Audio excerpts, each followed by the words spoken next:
All right, just got the little notes here. So my name is Brandon Wiley, and I love Phoenix. I love innovators, I love creatives, and I love entrepreneurs. I'm also incredibly passionate about creating eclectic, vibrant teams that tackle local and global issues. My presentation tonight is themed Archipelago. We are islands together. Tonight I'm speaking to to entrepreneurs and those that love and support them in the Phoenix community. So let's start with some definitions. Arthur O'Sullivan says that an entrepreneur is a person who has a possession of a new enterprise, venture, or idea, and assumes significant accountability for the inherent risks and outcome. We are brash, we are bold, we are entrepreneurs, and we are risk takers. The term archipelago is generally used to any island group or sometimes to a sea containing a large number of scattered islands like the Aegean Sea. So that takes care of the definitions. So let's take out the thread or the needle and tie the threads together. It's been said that man is an island. I'm not here to debate whether or not that's true. Rather, I want to assert that in order to be a successful entrepreneur, you must be, if you are not already, an island.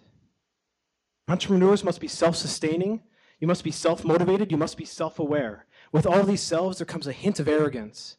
You've identified a problem and you believe that you, above anyone else, have the best, most current, most relevant method to solve it. You have passion, you have desire, and you have the drive to get things done.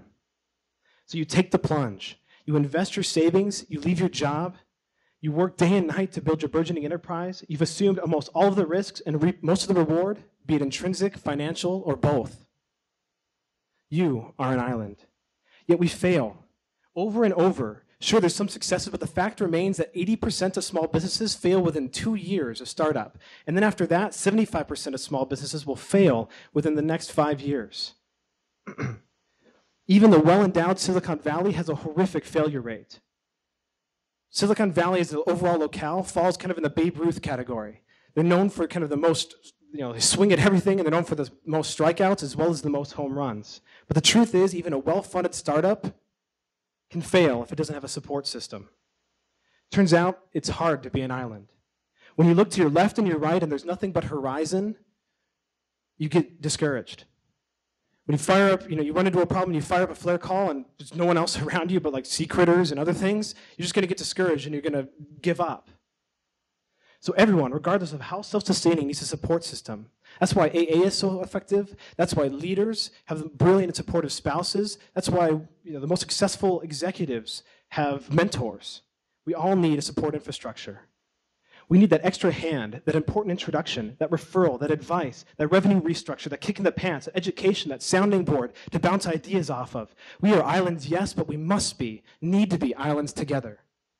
So let's form an archipelago. Many successful companies were incubated at one time, and they're successful primarily because of the support system that is in place. Access to capital, mentorship, introductions to relevant, important key employees and members and viral influencers, and an all-around supportive environment. These groups already exist here, but they are disparate, they are fragmented, spread out, disconnected from each other. I hear rumblings of collaboration in Phoenix, but they're on Twitter, they're here at Ignite, they're meeting together in coffee shops. Let's open the doors of communication and tell people that there is help out there. I'm not advocating the start of official Y Combinator style startups. But should things like that exist here? Sure, why not? But I'd rather see not incubators, but an incubation culture, a broad community-supported incubation culture in Phoenix, or an archipelago culture.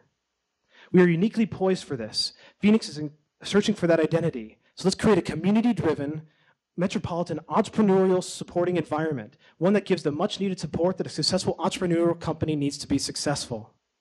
Let's create a support system, a collaborative environment that entrepreneurs know exist here, that answers that flare call for help. Let's create mentor groups, wikis. Let's create mixers, open workspaces. Those of us who have been successful, let's open our office and give back our time.